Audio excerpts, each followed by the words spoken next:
We're back. I'm black. No, I'm not. I'm brown.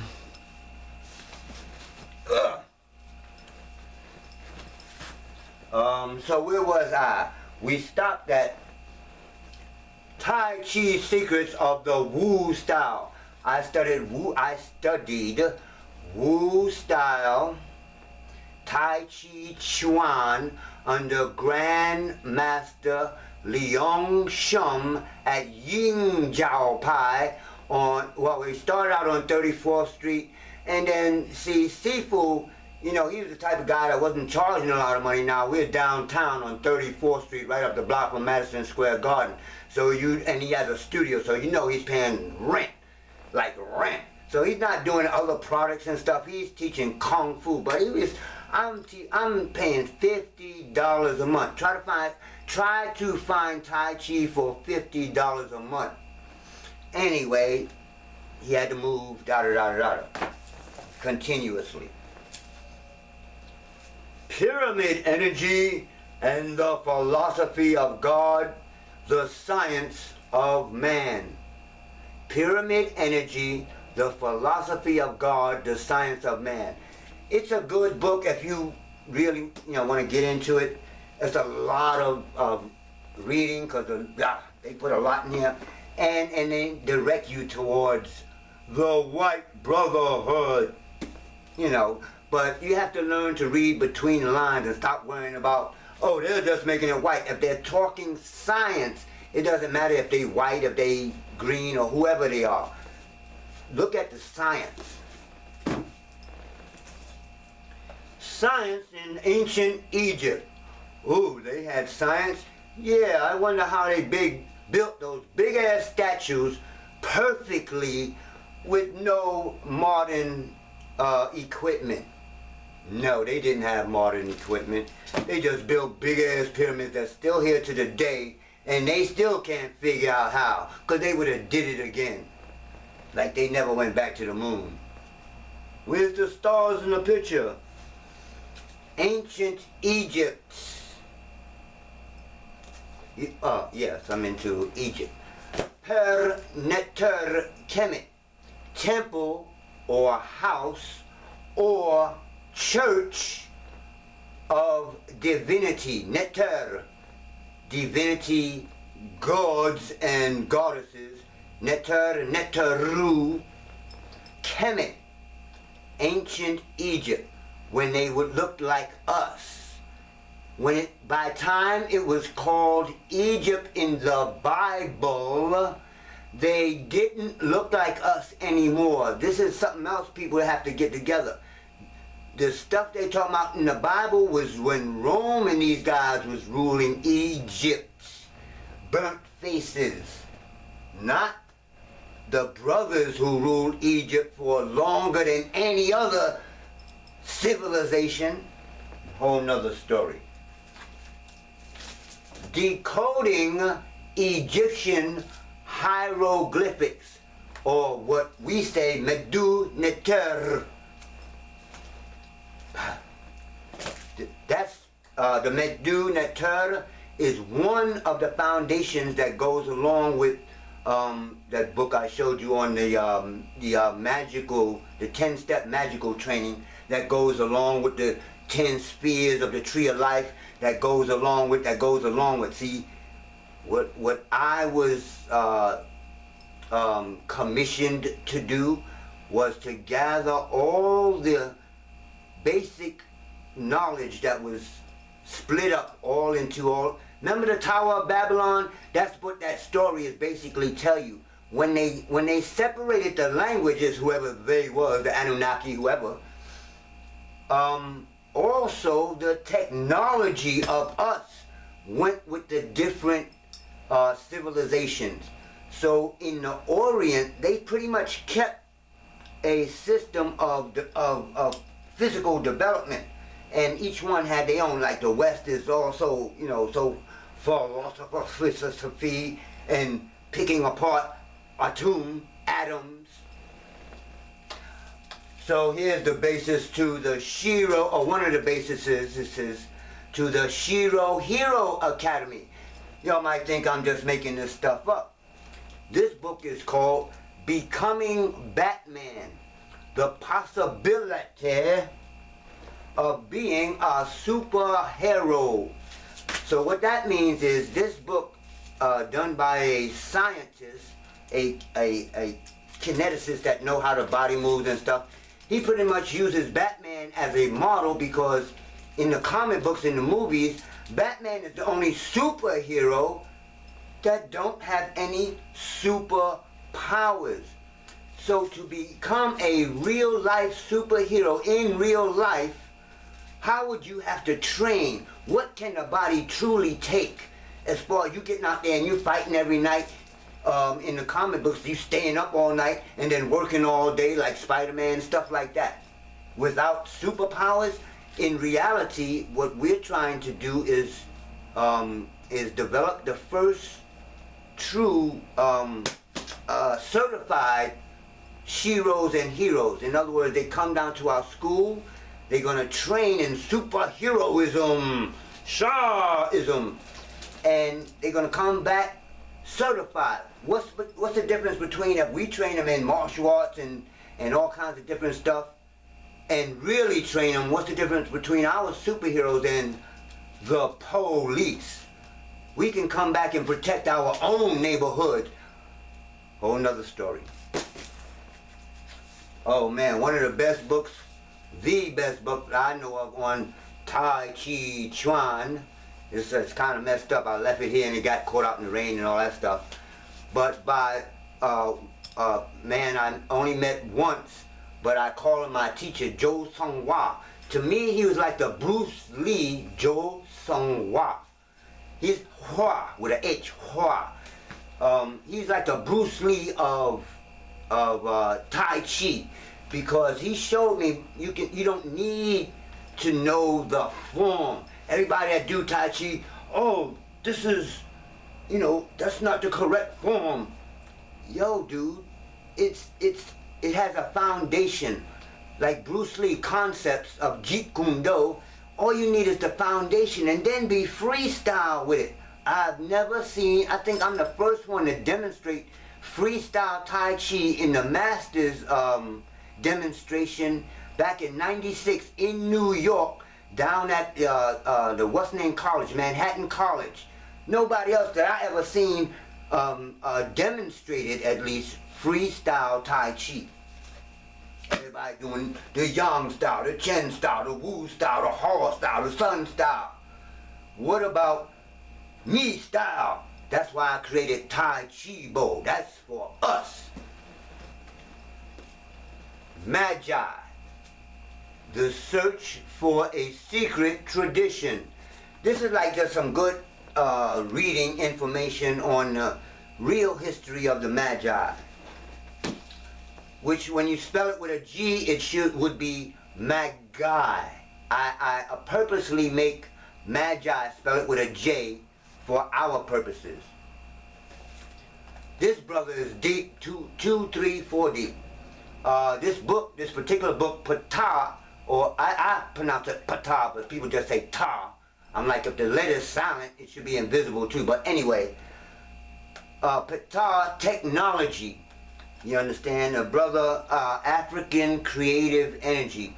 He has a lot of books on practical, actual stuff we can start using for our own power. Our ancient technology. Got messed up when I was living on the beach, but I still got it. Egyptian yoga. Master I don't know if I'm saying his name right. Muata Ashby. Egyptian yoga. Another brother with a lot of books. Stephen Larry Mason Memnon. Why I changed it from Memorial to Memnon, because the name kind of gives you the idea of remember, mem, but it tells you about the Greek hero from Ethiopia that the Greeks called the blameless people. Memnon, one of the most greatest heroes ever in the history of histories. They get the word hero from Haru, and he was the first Avenger, but Memnon was the real dude in Troy and all that other stuff. Internal exile, I'm not even going to show that one for my own reasons. Well, I was talking about healing. Healing, when you're a martial artist, you also have to know how to heal. This is called hit medicine, dit ja, dit da. Like dit da ja, they have a lotion, when you get hit and bruised, you put this lotion on and the bruise go away. Well, there's a whole bunch of stuff. You have a powder called payao, that if you're bleeding internally or if you're bleeding externally, you put this powder or take the pill, it stops the bleeding. Everybody should have a first aid kit, and we're going to be making first aid kits of these herbal formulas in here, and they're going to be for sale. The Tao of voice. The voice is very important. We talk about Kabbalah, we talk about the Kabbalah of the word, not just the spheres and the Sephora and all that stuff. So the voice is important. In the beginning was the Word, and the Word was God. Finally, we get to my book. Well, it's not. It's my book, but it's not. I studied at Dr. Stephen T. Chang's School of Tao, downtown New York. I think it was like 23rd Street, under John Linseth, his direct student. And his book, or Dr. Stephen's book, The Great Tao, is about this stick. And what it does, though, is outline the 8 parts of real Taoism, which we call the science of immortality. So what I've done is taken those 8 practices and, kind of, because you can get into herbalism, for instance, and your whole life will be about herbs. But, we try to balance it out. Qigong, or breathing, internal exercises, food, herbs, sexual kung fu, yay! Philosophy. So the 8 parts I've done in this book. We have a website. I'll try to remember to put it at the bottom of the video. That's going to be certifying people in what we call the art of life, but now I call it the superhuman alchemy, because that's what a Taoist immortal is. He's called, or she's called a superhuman, because you don't get sick anymore, and you stop aging, and your teeth that have been degenerating stop degenerating and all that stuff. Here's a second compilation that I put together on melanin. Ooh. It's a lot of people talking about the science of melanin, but how do you use this science now?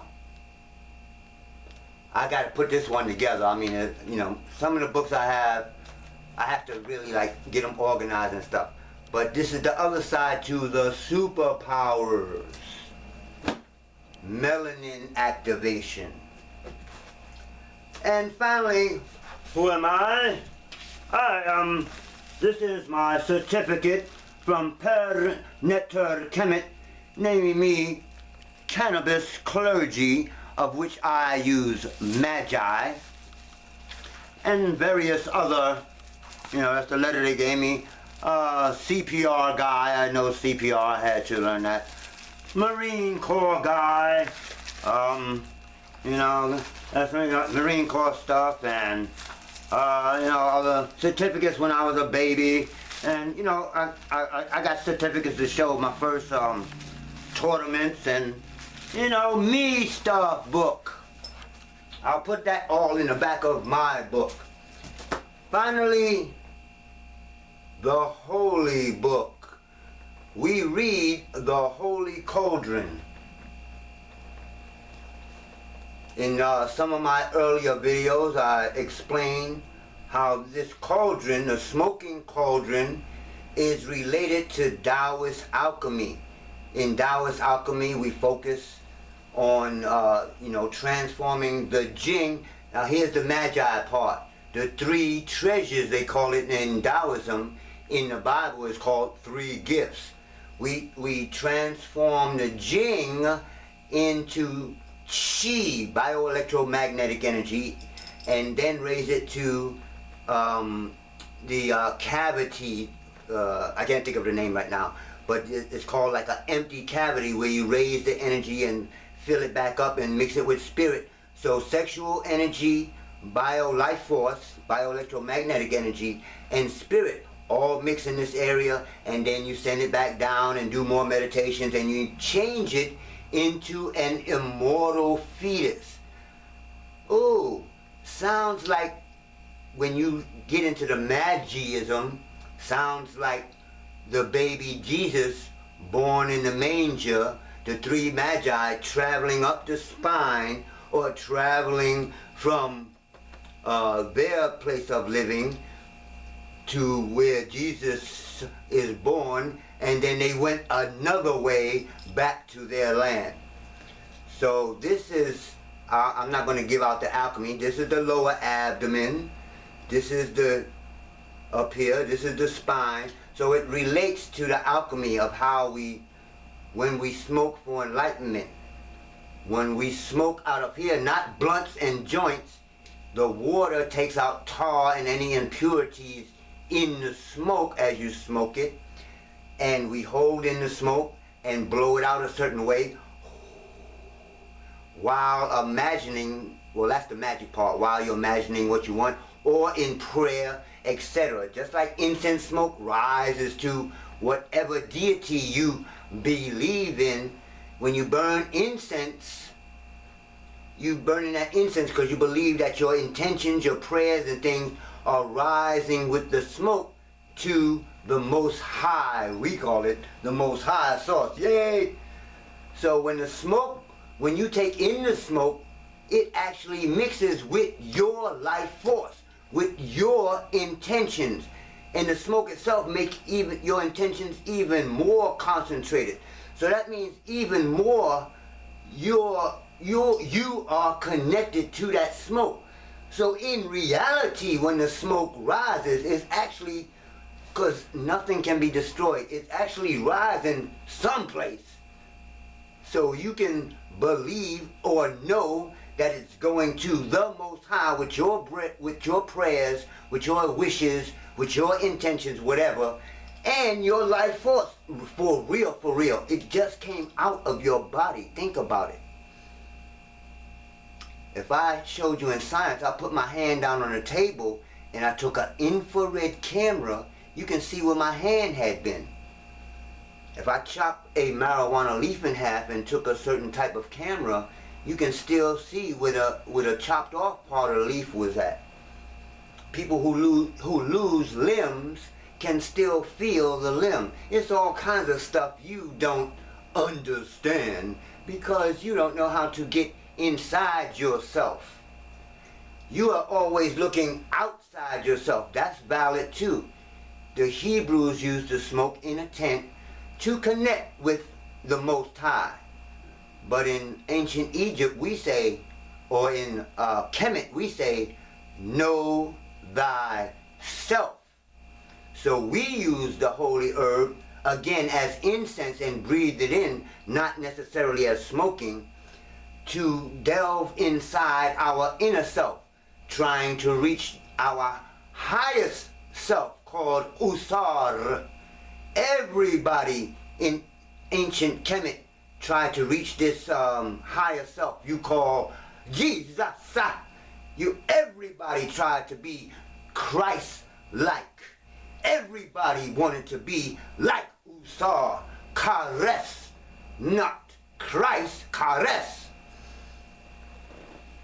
The holy herb is way more than weed. It is not a drug, and it is not for everybody. It's about peace. We say He-tep, not Ho-tep, He-tep. Peace in the middle of adversity, because things are about to get really bad.